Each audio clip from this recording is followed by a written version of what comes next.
बिस्मिल्लाहिर्रहमानिर्रहीम। अस्सलाम वालेकुम स्टूडेंट्स। आज हम मैथमेटिक्स की क्लास 8 का मैथमेटिक्स पढ़ेंगे और उस पर चैप्टर 1 उसकी कंप्लीट एक्सप्लेनेशन और एक्सरसाइज 1 हम करेंगे। तो उससे पहले स्टार्ट करने से पहले आपसे गुजारिश है कि आप इसको मेरे चैनल को सब्सक्राइब कर लें और लाइक भी करें ताकि आपको मेरी मोर वीडियोस जो हैं वो मिलती रहें। ये हमारा ऑपरेशन ऑन सेट से रिलेटेड सारा टॉपिक है। हम पढ़ेंगे सेट्स ऑफ नंबर्स। हमने क्लास 7 का जो ऑपरेशन ऑन सेट्स पे है वो मेरा वीडियो बड़ी डिटेल में है। अगर आप वो ऑपरेशन ऑन सेट्स क्लास 7 की आप वीडियो डाउनलोड करके देख लें तो बड़ा इजीली आपको समझ आ जाएगा कि सेट है क्या, टाइप्स ऑफ सेट क्या हैं, कंप्लीट डिटेल मीन्स के यूनियन कैसे लेना है, ये सारा कुछ उसके अंदर डिटेल है। लेकिन मैं आपको ओवरव्यू इसका एक दे देता हूँ ताकि जो बच्चे 8th को पढ़ने वाले हैं वो भी इसको ज़रा देख लें।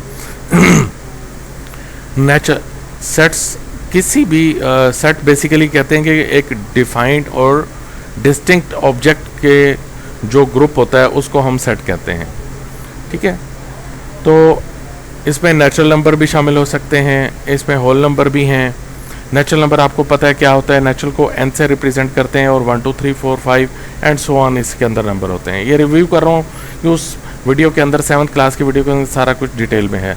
इसी तरह ही होल नंबर 0 से स्टार्ट होते हैं, 1 2 3 4 5 एंड सो ऑन, और होल को w से हम रिप्रेजेंट करते हैं। नेक्स्ट स्लाइड पर चलते हैं। इंटीगर्स बेसिकली ये होल नंबर्स होते हैं और होल नंबर के साथ इनमें पॉजिटिव नेगेटिव साइंस तमाम के तमाम शामिल होते हैं। रैशनल नंबर वो होते हैं जिनको हम p ओवर q की फॉर्म में लिखते हैं, जिसको और रैशनल नंबर के सेट को हम q से रिप्रेजेंट करते हैं। p ओवर q ये देख लें उस फॉर्म में होते हैं और जो q है वो 0 नहीं होना चाहिए। ये इसकी बेसिक पहचान है। इवन नंबर्स आपको पता है, इवन नंबर हम उर्दू में जुफ्त आदाद को कहते हैं, जुफ्त नंबर को कहते हैं, जो और तीसरी इसके यानी कि जो 2 के टेबल में आते हैं। 0 2 4 6 8 10 12 ये सब के सब किसमें इवन नंबर्स में आते हैं। इसी तरह ऑड इंटीगर्स, ये इवन इंटीगर से मुराद प्लस माइनस इनके साथ आ जाएगा, और ऑड इंटीगर से मुराद 1 3 5 7 इंटीगर्स हम इन उसको कहते हैं जिनके साथ प्लस माइनस का साइन आता है। ठीक है, ये हमने ऊपर इंटीगर्स को आपने देख लिया होगा कि इंटीगर्स को जी से जाहिर करते हैं, 0 से स्टार्ट होते हैं और प्लस माइनस का साइन आता है हर इंटीगर के साथ, चाहे वो नेगेटिव है चाहे पॉजिटिव है। पॉजिटिव के साथ पॉजिटिव आएगा, नेगेटिव के साथ नेगेटिव आएगा। इसी तरह ऑड नंबर इंटीगर्स का जब जिक्र होगा तो ऑड नंबर उसी तरह 1 3 5 7, बट लेकिन जब इंटीगर्स का जिक्र आएगा तो उसके साथ प्लस या माइनस आ जाएगा। प्राइम नंबर कौन से होते हैं? प्राइम नंबर वो हम उनको कहते हैं, देखें, इंक्लूड होल नंबर्स, ये होल नंबर होते हैं। That have only 2 factors, 2 factor हैं इसके, ए 1 एंड द नंबर इटसेल्फ। एक यानी कि इसके जब फैक्टराइजेशन करते हैं, प्राइम फैक्टर बनाते हैं हम, तो ये सिर्फ 2 फैक्टर से डिवाइड होता है, एक 1 से और एक इटसेल्फ अपने आप से। जैसे आप देखें 2 है, 2 1 से डिवाइड होता है और 2 अपने आप से ही डिवाइड होगा। 3 है, ये 1 से डिवाइड होगा और 3 से डिवाइड होगा। इसी तरह 5 है, इसके कोई और फैक्टर नहीं है, 5 1 से डिवाइड होगा और अपने आप से डिवाइड होगा, इसलिए इनको ये प्राइम फैक्टर होते हैं। तो ये हमने रिवाइज कर लिया। इसी सबसेट किसे कहते हैं? हम सबसेट, इसकी पहले डेफिनेशन रीड कर लें। A set is a subset of another set if every element in the set is also an element of other set. कि जब हम किसी सेट को उस वक्त सबसेट कहेंगे जब उसका हर एलिमेंट दूसरे अपने से बिगर सेट के अंदर मौजूद हो। उसको हम मिसाल के तौर पे सेट ए के एलिमेंट जो हैं, ये जैसे ये देखें 1 2 3 सेट ए के एलिमेंट हैं, और सेट बी के एलिमेंट क्या है जनाब? सेट ए के बी के एलिमेंट अगर 1 2 3 4 5 हों तो सेट ए के एलिमेंट सेट बी में पाए जाते हों, उनको सबसेट कहते हैं। और सुपर सेट किसको कहते हैं? जिसमें पाए जाएं। मिसाल के तौर पे सेट बी के अंदर तमाम सेट ए के एलिमेंट मौजूद हैं और सेट बी बिगर है, तो उसको सेट बी को हम क्या कहेंगे? सुपर सेट कहेंगे, और उसको ऐसे डिनोट करते हैं। ये हमने बड़ी डिटेल से ऑपरेशन ऑन सेट में 7 क्लास की में पढ़ा है, तो वो वीडियो मैं ज़रूर कहूँगा कि आप उसको ज़रूर देखें। ठीक है, अभी पावर सेट हमने इसे अगली जो स्लाइड है उसमें पावर सेट भी पढ़ेंगे। तो उससे पहले ये कि सबसेट कितने बन सकते हैं, किसी भी आपको सेट दे दिया जाए तो उसके पावर सेट कैसे बनाने हैं ये हम देखेंगे। बेसिकली पावर सेट को हम रिप्रेजेंट करते हैं कि एक तो जितने उसके एलिमेंट होते हैं, 3 एलिमेंट्स हैं, तो वो उसको हम 2 की पावर हम कह देते हैं, 2 रेज़ टू पावर 3। अब जैसे इसके 3 एलिमेंट हैं तो मैंने क्या किया कि इसको 2 रेज़ टू पावर 3, इसके 2 2s are 4 और 4 2s are 8, इसके 8 सेट्स बन जाएंगे। यानी कि एक खाली सेट होता है, 1 itself ए सबसेट, 2 itself ए सबसेट, 3 itself ए सबसेट, फिर 1 को मैंने इन दोनों से मिलाना है। 1 को देखें मैंने 1 2 किया, फिर 1 को 1 3 से मिलाया, ये सेट बन गया।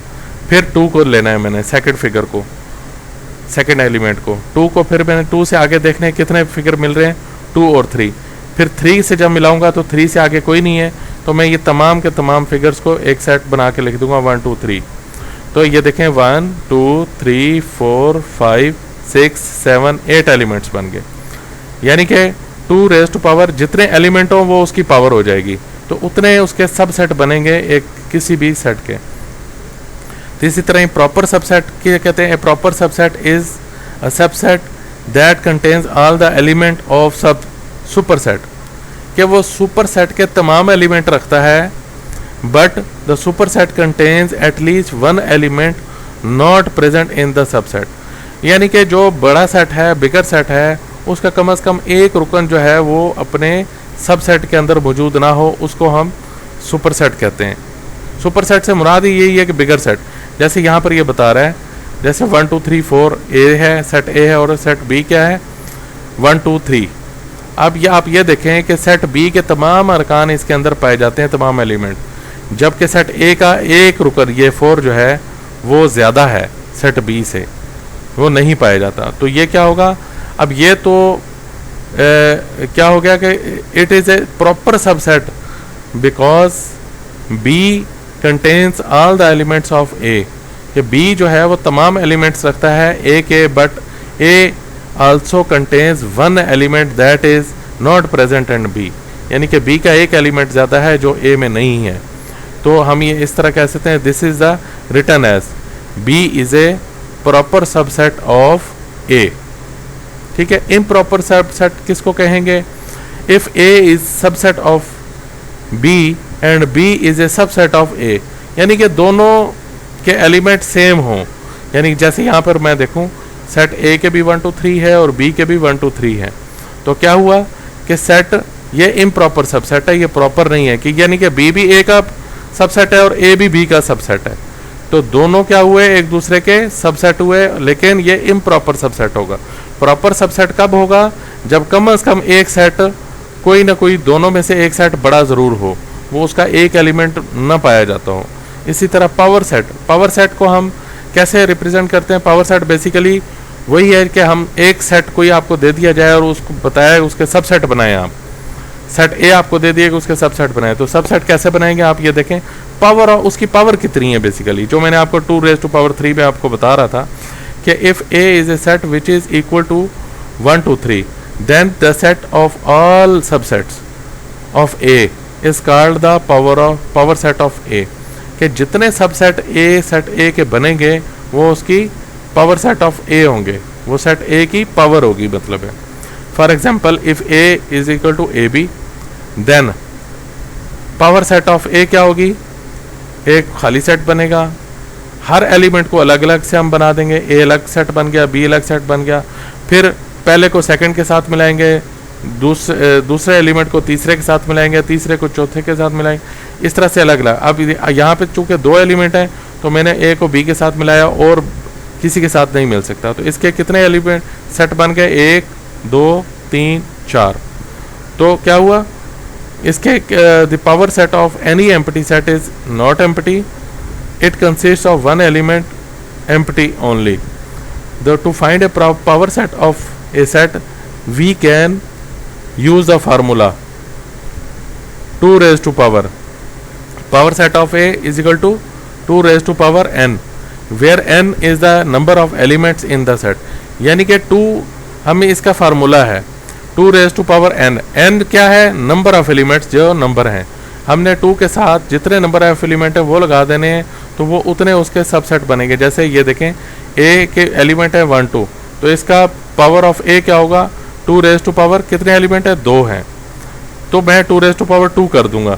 तो इसके कितने सब पावर ऑफ सेट ए के कितने सेट बनेंगे? 4 सेट बनेंगे। अब आप देखते हैं कैसे बने हैं। ये देखें, एक खाली सेट हो गया, एक 1 हो गया, एक 2 अलग से हो गया और 1 2 अलग से हो गया।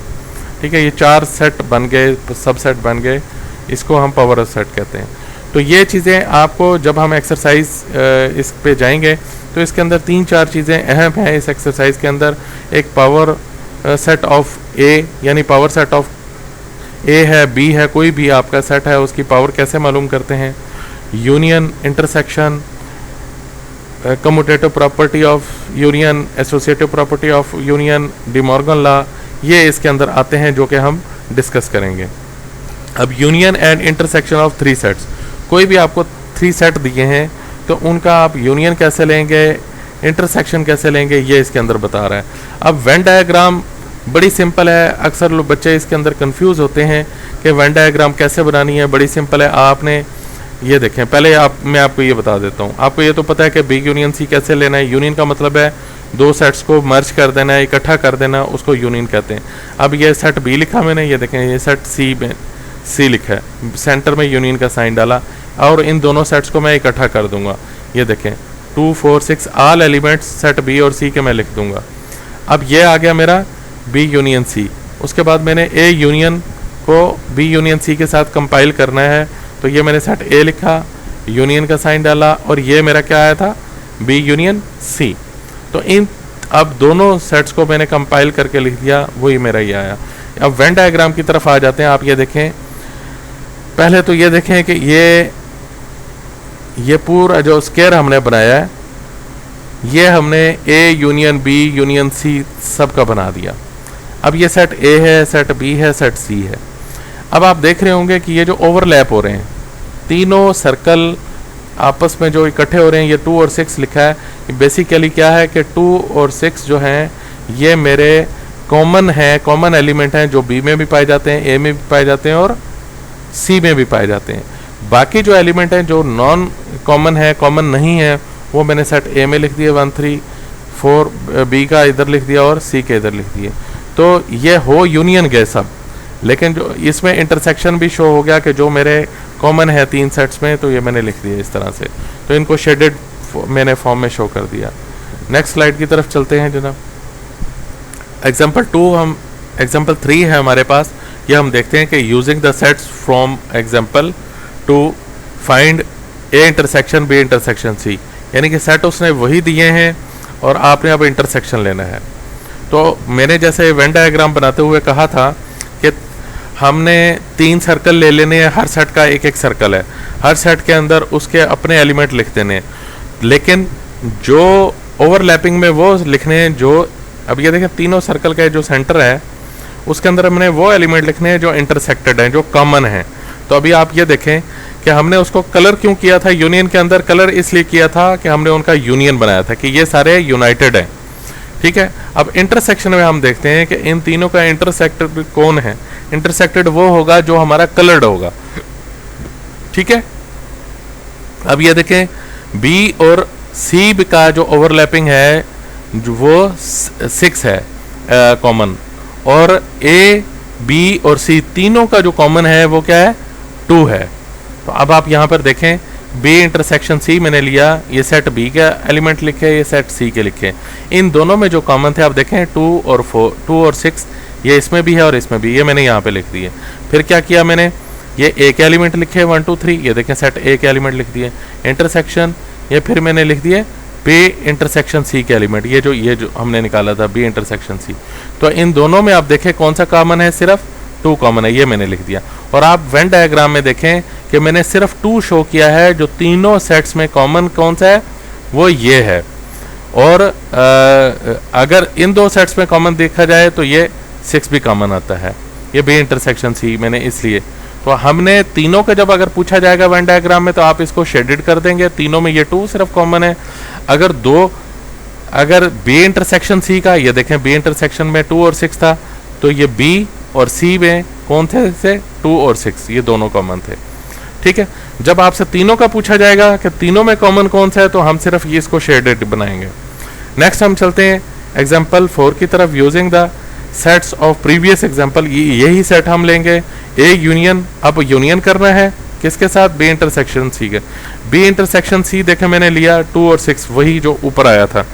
अब यूनियन करना है, मैंने सेट ए को सेट ए लिखा और ये सेट बी इंटरसेक्शन सी लिखा। तो देखें 1 2 3 ये तीनों मेरे एलिमेंट यूनाइट कर दिया मैंने। अब आप देखें कि इंटरसेक्शन ये था बी और सी का 2 और 6, और यूनियन ये मेरा सेट आ गया 1 2 3 6, ये वाले एलिमेंट, इनको मैंने शेडेड कर दिया, इनको मैंने ऐसे ही लिख दिया।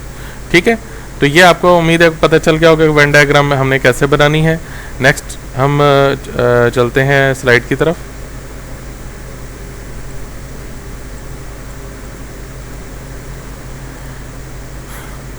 Commutative property of sets. Commutative आपको पहले भी बताया था कि कम्यूटेटिव प्रॉपर्टी में हम दो सेट्स को कंपैरिजन कर रहे होते हैं बेसिकली, कि अगर उनका हम ऑर्डर भी चेंज कर दें, यानी कि ए यूनियन बी करें या बी यूनियन ए करें, तो आंसर हमारा सेम आता है।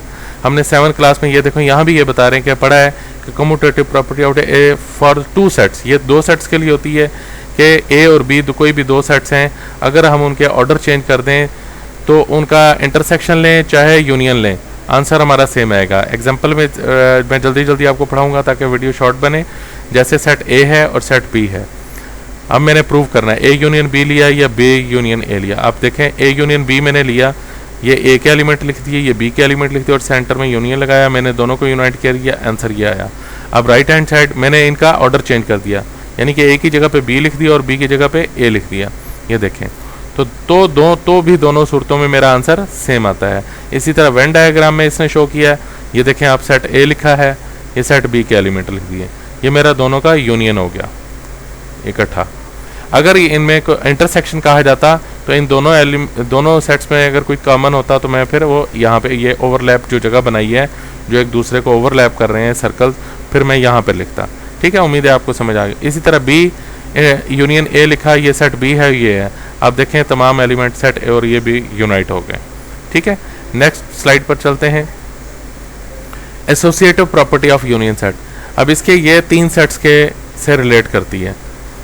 ठीक है, एसोसिएटिव प्रॉपर्टी ऑफ यूनियन, इसके अंदर हम 3 सेट्स का यूनियन लेते हैं, चाहे उनके ऑर्डर चेंज कर दें तो भी सेम होता है। उसी तरह हमने यूनियन लेना है। ये देखें आप, ये अगर क्वेश्चन जो बेसिकली आता है, ये इंतहाई गौर से सुनने की बात है कि हमें बच्चों को प्रूव किया बताया जाता है कि आप एसोसिएटिव प्रॉपर्टी ऑफ यूनियन को प्रूव करें, जबकि आपको ये फार्मूला नहीं दिया जाता। ये जो आपको बताया जा रहा है, आपको सिर्फ सेट बता दिए जाते हैं, सेट ए ये है, बी ये है, सी ये है, प्रूव करें एसोसिएटिव प्रॉपर्टी ऑफ यूनियन।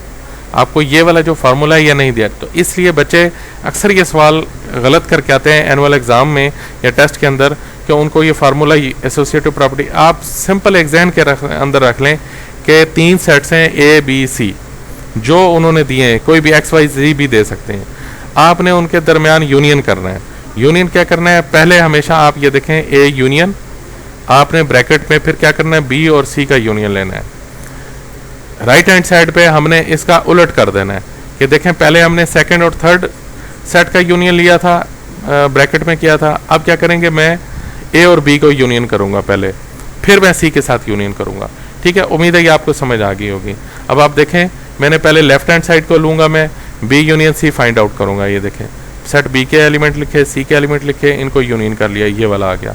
फिर मैंने क्या करूंगा, इन ये जो आंसर निकल आया इसको ए के साथ यूनाइट करूंगा मैं। ये देखें सेट ए के एलिमेंट लिखे और बी और यूनियन सी के एलिमेंट मैंने लिख लिया, इन तीनों को यूनाइट कर लिया। इसी तरह ही मैंने ये वाला right hand side find out कर लेनी है। और इसी तरह वेन डायग्राम, अभी आप ये देखें, ये बी यूनियन सी लिख किया मैंने। अब आप कहेंगे कि ये ओवरलैपिंग में क्यों लिखे, ये वाले जी और एच, ये बेसिकली शो है B union C complete elements हैं, लेकिन ये ओवरलैपिंग में इसलिए शो कर दिया कि ये कॉमन भी है इन दोनों में।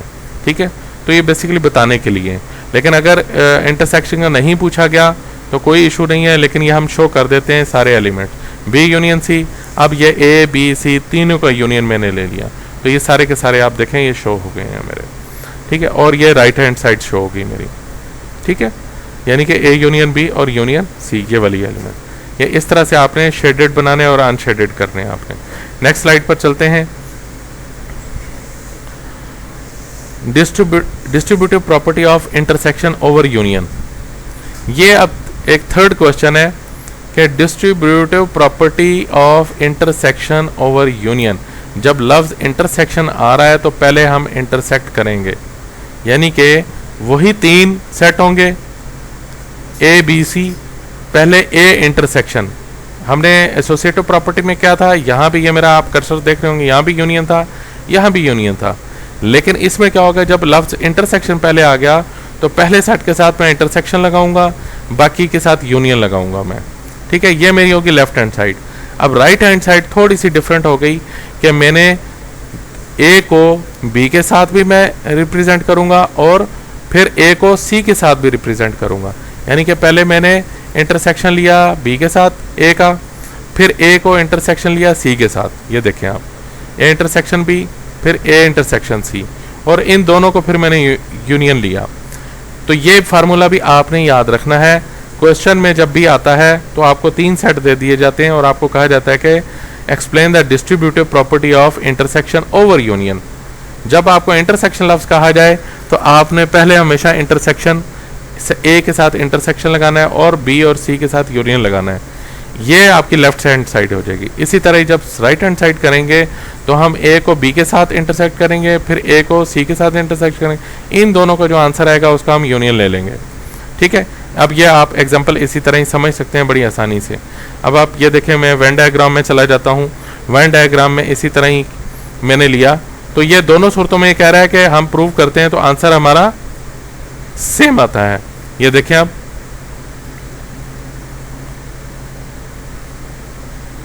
ये पहले मैं आपको ये बता देता हूँ। देखिए बी यूनियन सी लिया मैंने, मेरा B A B C D E F G आया, तो फिर बी यूनियन सी के साथ मैंने ए इंटरसेक्शन किया। ये देखें इनमें जो कॉमन था वो A B C D E F G मेरा कॉमन मेरे ये आए, इंटरसेक्शन ये हुई। फिर मैंने कंसिडर किया ए इंटरसेक्शन बी लिया तो बी सी डी ई ये कॉमन आए। फिर ए इंटरसेक्शन सी लिया मैंने, जैसे कि ये राइट हैंड साइड पे है, तो मेरा क्या आया ए डी एफ आया। और अब मैंने इन दोनों का यूनियन लिया तो मेरा क्या आया A B C D E F G. तो क्या हुआ, left hand side is equal to right hand side, ये मेरी कंबाइन हो गई, ठीक है। तो इसी तरह वेन डायग्राम में जब हम शो करेंगे, या आप ये देखें A intersection B union C, ये मेरा सारा ये वाला आ गया, आप ये देख लें। अब ये खाली है। इसी तरह ए इंटरसेक्शन बी लिया मैंने, ये देखें ए इंटरसेक्शन बी के एलिमेंट ये आए, ए इंटरसेक्शन सी के एलिमेंट ये आए। जब मैं इन दोनों को यूनियन लूँगा फिर देखें मेरा क्या होता है, ठीक है। नेक्स्ट स्लाइड पर चलते हैं हम। नेक्स्ट स्लाइड में है डी मॉर्गन लॉ को वो प्रूव कर रहा है, यानी कि वो क्वेश्चन आपका एसोसिएटिव प्रॉपर्टी भी हो गई, commutative property of intersection over union भी हो गई, distributive property intersection over union भी हो गई, और इसी तरह De Morgan law. De Morgan law भी आपने इसी तरह याद करना है। डी मॉर्गन लॉ कहता क्या है, फर्स्ट लॉ उसका है यूनियन है, सेकंड लॉ उसका इंटरसेक्शन है, बस आप ये याद रखें। खैर अक्सर बच्चे भूल जाते हैं कि फर्स्ट लॉ कौन सा था और सेकंड लॉ कौन सा था। A union B whole complement लेना है हमने, ठीक है। सेकंड लॉ में क्या लेना है, A intersection B whole complement. तो A union B whole complement is equal to, अब फिर अलग अलग उसका कंप्लीमेंट लिया, A complement intersection B complement, ये इसके बराबर है। तो यानी कि ये इसका उलट हो जाएगा, A union B whole complement, और यहाँ पे मैंने क्या कर दिया, यूनियन को इंटरसेक्शन में चेंज कर दिया और अलग अलग मैंने सेट ए का कंप्लीमेंट लेना है और बी का कंप्लीमेंट लेना है। यह आपने इस तरह से याद रखना है। तो सेकंड लॉ मेरा कौन सा था, मैंने आपको कहा है कि यूनियन का उलट कर देना है, कि मैंने intersection A intersection B whole complement लेना है। इसी तरह A complement union B complement उसका कर लेना है। तो ये हम फाइंड आउट कर लेंगे, डी मॉर्गन लॉ को प्रूव करेंगे कि ये सेट ए दिया है और सेट बी हमको दिया है, तो प्रूव करें। अब डी मॉर्गन का फर्स्ट लॉ हमें ये दे, A union B whole complement, A complement intersection B complement. आपको पता है कंप्लीमेंट हम कैसे फाइंड आउट करते हैं, ठीक है। लेट्स आगे चलते हैं हम। Prove that A union B whole complement, ये अब इस तरह से consider the left hand side, पहले मैंने क्या किया, ए यूनियन बी लिया मैंने, ठीक है। आप ब्रैकेट का जो पहले होता है हम पहले उसको हल करते हैं। ए सेट लिखा, फिर मैंने बी लिखा और यूनियन किया, इन दोनों के यूनियन किया, तो मेरा 2 6 10 12 14 आया। अब A union B whole complement कैसे आएगा, मैंने यूनिवर्सल सेट में से ए यूनियन बी माइनस कर दूंगा, मेरा ये कंप्लीमेंट आ जाएगा। ये मैंने सेट यूनिवर्सल सेट लिखा, ठीक है, और उसके बाद मैंने ए यूनियन बी लिखा, तो इन दोनों इसमें से ये माइनस कर दिया। आपको पता है माइनस क्या होता है कि पहले सेट में से यू में से मैंने ये वाला सेट माइनस करना। आप ये देखें 2 से कट जाएगा, 4 नहीं है यहाँ पर, तो 4 रह जाएगा, 6 से कट जाएगा, 10 से, और 12 से कट जाएगा, 14 से कट जाएगा। तो मैं देखता हूँ कि इस मेरे सेट में कौन सा एलिमेंट बाकी रह गया, वो सिर्फ 4 बचा है, तो मेरा क्या होगा, U minus A union B, मेरा ये सिर्फ 4 बचेगा। तो एक मेरा complement A union B whole complement क्या है, मेरा सिर्फ 4 आया। अब मैं क्या करता हूँ, राइट हैंड साइड लेता हूँ, ए कंप्लीमेंट लूंगा, इसी तरह बी कंप्लीमेंट, यानी कि ए कंप्लीमेंट मेरा कैसे फाइंड आउट होगा, यू में से मैंने ए माइनस करना है। ये मैंने यूनिवर्सल सेट लिखा और ये मैंने सेट ए लिखा, तो इसमें से मैंने इसके एलिमेंट्स माइनस किए, ये देखें 2 से कट गया, 4 नहीं है इसमें, 6 से कट जाएगा, 10 से, और 12 से। तो मैं देखता हूँ कौन से यूनिवर्सल सेट में कौन से एलिमेंट बच गए हैं, सिर्फ 4 और 14, ये एलिमेंट फिर मैं यहाँ पे लिख लूँगा, ये मेरा ए कंप्लीमेंट हो जाएगा। इसी तरह बी कंप्लीमेंट फाइंड आउट करेंगे, ये दोनों जब ए कंप्लीमेंट आ गया, बी कंप्लीमेंट आ गया, तो मैं इनका इंटरसेक्शन लूँगा। अब ये देखें आप, ए कंप्लीमेंट के मैंने एलिमेंट्स लिखे, इसी तरह ही बी कंप्लीमेंट के एलिमेंट, इन दोनों का मैंने इंटरसेक्ट किया, यानी कि इंटरसेक्ट दोनों में कॉमन कौन सा है, सिर्फ 4 है ये कॉमन। तो सो प्रूव हुआ कि left hand side is equal to right hand side. ये डी मॉर्गन का फर्स्ट लॉ प्रूव किया। इसी तरह ही सेकंड लॉ प्रूव करेंगे, जो आपका प्रूव आप बड़ी आसानी से समझ सकते हैं। मैं वीडियो को शॉर्ट कर रहा हूँ, तो तमाम के तमाम क्वेश्चन जो हैं हमारे इस एक्सरसाइज के वो इसी से रिलेटेड हैं, मैं आपको बताता जाता हूँ। तो नेक्स्ट स्लाइड पर चलते हैं हम। ये मैंने स्लाइड इसलिए ली है, ये एक्सरसाइज का सेकंड पेज है, आप ये देखें, draw Venn diagram of each of the above. आपने वेन डायग्राम प्रूव करनी है, आपको क्वेश्चन ये दिया गया है, ये देखिए यूनिवर्सल सेट दिया है, सेट ए दिया है, बी दिया है, सी दिया है, तो आपने ए कॉम्प्लीमेंट लेना है, यूनियन बी कॉम्प्लीमेंट लेना है। तो पहले आप क्या लेंगे, ए इंटरसेक्शन लेंगे, ए कॉम्प्लीमेंट फाइंड आउट करेंगे, फिर बी कॉम्प्लीमेंट फाइंड आउट करेंगे, ये दोनों का हम यूनियन ले लेंगे फिर, ठीक है। फिर इसी तरह राइट साइड प्रूव करेंगे, ए इंटरसेक्शन बी पहले मैं लूँगा, फिर उसका कॉम्प्लीमेंट लूँगा। आपको जैसे बताया कि कॉम्प्लीमेंट कैसे फाइंड आउट करेंगे, यूनिवर्सल सेट में से मैं ए इंटरसेक्शन बी जो फाइंड आउट करूँगा उसे माइनस कर दूँगा, तो मेरा ए इंटरसेक्शन होल कॉम्प्लीमेंट आ जाएगा। तो ये इस तरह से ये क्वेश्चन आता है एग्जाम में ज़्यादातर। और ये commutative property of union set, यानी कि ये 2 सेट आपको दिए गए हैं, set A, set B, set C, इनकी प्रॉपर्टी ऑफ यूनियन आपने प्रूव करनी है, 2 सेट्स को कंपैरिजन करना है, कि यानी कि आप देखें यहाँ पे आपने उसको फार्मूला नहीं बताया उसने, ठीक है, आपको ये बताया कि commutative property of union prove करना है। तो आपने पहले ए को बी के साथ या उसका यूनियन लें, फिर बी का ए के साथ यूनियन लें, इसी तरह ही फिर बी को सी के साथ यूनियन लें और सी को बी के साथ यूनियन लें, तो यह आपकी कम्यूटेटिव प्रॉपर्टी हो जाएगी, ठीक है। सेकंड क्वेश्चन पे चलते हैं। If A is equal to M N O, B is equal to P Q R S and C is equal to N O P Q, prove the associative property of intersection of set. वो आप उस previous example पे चले जाएं, आपको clearly वो पता चल जाएगा कि हमने कैसे इसको प्रूव करना है। एसोसिएटिव प्रॉपर्टी इन तीनों को हमने प्रूव करना है कि intersection A intersection bracket B union C, ये हमारी लेफ्ट हैंड साइड हो जाएगी। फिर मेरी राइट हैंड साइड क्या हो जाएगी, A intersection B bracket union A intersection C, ये हमारी सेकंड राइट हैंड साइड की प्रॉपर्टी हो जाएगी। इसी तरह डी मॉर्गन लॉ वो कह रहा है कि आपको प्रूव करें, तो मैंने आपको प्रीवियस स्लाइड में बताया कि डी मॉर्गन के दोनों लॉ को हम कैसे प्रूव करेंगे। आप इन दोनों सेट्स को रखेंगे, तो चीज़ वही है कि हमने इंटरसेक्शन कैसे लेना है और यूनियन कैसे लेना है, हमने कॉम्प्लीमेंट कैसे लेना है। सिर्फ उनकी प्रॉपर्टीज़ में फ़र्क है, बाकी हमने अप्लाई उसी तरह कर रहे हैं। एक्सरसाइज की तरफ चलते हैं कि स्पेशली मैंने ये 2 पेज लिए हैं, बेसिकली इसलिए लिए हैं कि ये बच्चों को अक्सर नहीं पता चलता कि हमने करना क्या है। According to the commutative property of union, आपको पता है कम्यूटेटिव प्रॉपर्टी ऑफ यूनियन क्या है। कम्यूटेटिव 2 सेट्स को हम यूनियन करते हैं कि बी यूनियन ए किसके बराबर होगा, मैंने सिर्फ उसका ऑर्डर चेंज करना है, यानी कि ए को बी की जगह, बी को ए की जगह पे ले आऊँगा। तो ये मेरा क्या हुआ, इसका कम्यूटेटिव प्रॉपर्टी क्या होगी, बी यूनियन ए की ए यूनियन बी हो जाएगी। सेकंड में चलते हैं, for 3 sets A B and C, A union B union C, इसको हम कैसे कहते हैं कि एसोसिएटिव प्रॉपर्टी है ये बेसिकली। तो ये क्या होगा, आपको पता है कि एसोसिएटिव प्रॉपर्टी ऑफ यूनियन क्या होती है कि ए यूनियन, पहले हम सेकंड और थर्ड का यूनियन करते हैं, तो दूसरी साइड पर जाके ए और बी का हम यूनियन क्या पहले करेंगे। ये देखें, A union B union C फिर किया। Complete the property of A union B intersection C, ये क्या है, distributive property of union over intersection है।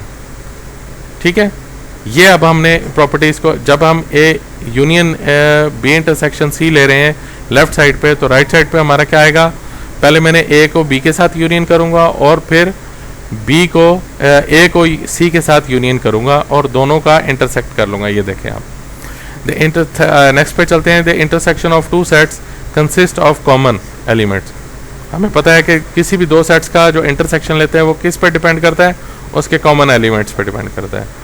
For the formula for the number of subset is, क्या है, नंबर ऑफ सबसेट क्या होते हैं, 2 रेज़ टू पावर n या 2 रेज़ टू पावर x होता है।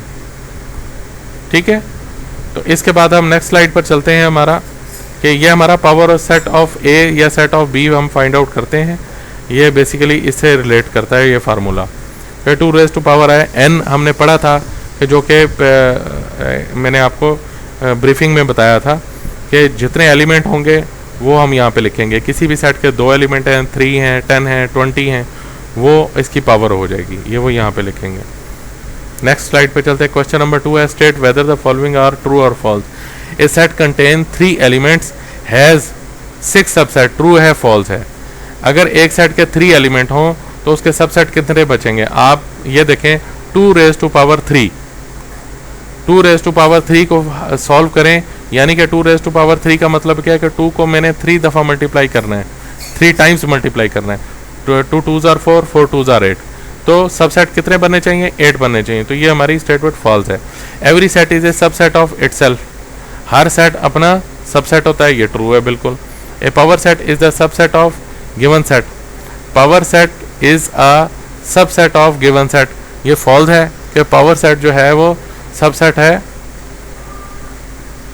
गिवन का, तो ये गलत है। A subset contains all the elements, A subset contains all the elements of superset, ये भी गलत है कि सुपरसेट के कोई भी सबसेट जो होता है वो सुपरसेट के तमाम एलिमेंट नहीं रखता। हम सुपरसेट कहते ही उसको, हमने डेफिनेशन पे अगर आप जाएंगे तो आपको पता चल जाएगा, सुपरसेट हम कहते ही उसको हैं जो बिगर सेट हो, तो उसका कोई ना कोई एक या ज़्यादा एलिमेंट्स वो सबसेट में मौजूद नहीं होता। तो इसलिए ये बात फॉल्स है कि ये कोई भी सबसेट जो है वो सुपरसेट का है, तमाम एलिमेंट नहीं रखता। An improper subset is equal to the original set, कि इम्प्रॉपर सेट हमने कहा था कि सेट ए के एलिमेंट भी बी में पाए जाएं और बी के एलिमेंट भी सेट ए में पाए जाएं, तो ये इक्वल होते हैं। तो improper subset is equal to the original set, ये हमारा बिल्कुल ठीक है। ठीक है, list the member of the power sets of the following sets, ये सेट ए है, यानी कि इसका एक एलिमेंट है वो है ए, तो इसके कितने सबसेट बनेंगे, 2 रेज़ टू पावर 1, यानी कि पावर जो होगी 1 होगी, तो इसके कितने एलिमेंट बने, 2 बनेंगे। इसी तरह इस सेट के 2 एलिमेंट्स हैं, 2 रेज़ टू पावर 2 होगा, तो इसके कितने एलिमेंट बनेंगे, 4 बनेंगे। ये आगे प्रूफ भी आपको किया है कि इसका एक खाली सेट, एम्प्टी सेट और जो उसका नंबर है इटसेल्फ। इसी तरह इसको ये देखें, एम्प्टी सेट इसका सबसेट हुआ, फिर ये x इसका सबसेट हुआ, फिर y सबसेट हुआ, और लास्ट में हमने x और y को कंबाइन करके लिख लिया। तो ये हमारी एक्सरसाइज कंप्लीट हुई। तो होप आपको तफसील से समझ आ गई होगी। और ये आपको जो क्वेश्चन 3, 4, 5 है ये भी इसी से रिलेटेड है। पावर सेट ऑफ सेट ए या बी हम कैसे फाइंड आउट करते हैं। अब ये देखिए यहाँ पर इसके 3 एलिमेंट्स हैं, तो 2 रेज़ टू पावर 3 मैंने किया। 2 रेज़ टू पावर 3 का मतलब क्या है, 8 के इस सेट के जो है, ये जो सेट दिया हुआ है इसके कितने सबसेट बनेंगे, इसका 8 सबसेट बनेंगे।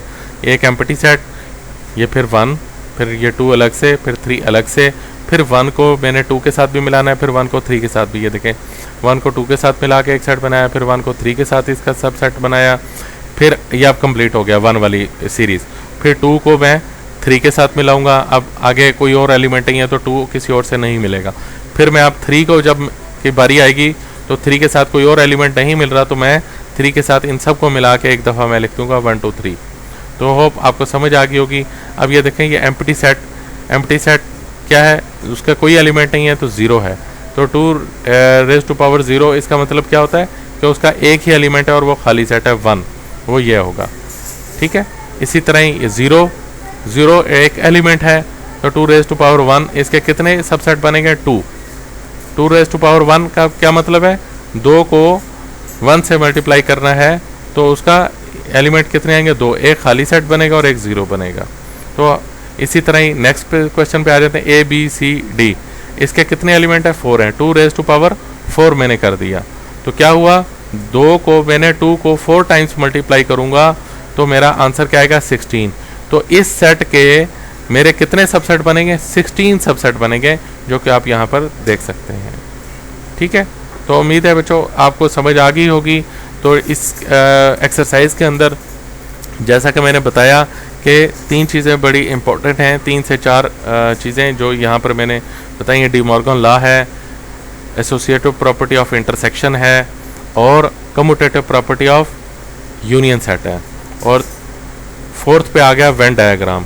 आपको कोई क्वेश्चन दे सकता है, तो ये आप जो मैंने प्रीवियस एग्जांपल्स कराई हैं उनको देखते हुए आप पढ़ सकते हैं। उम्मीद है आपको समझ आ गई होगी। चैनल को सब्सक्राइब करना ना भूलिएगा। इससे अगली एक्सरसाइज भी मैं अपलोड कर रहा हूँ, तो अगर सब्सक्राइब करेंगे तो आपको वो भी मिलती रहेंगी।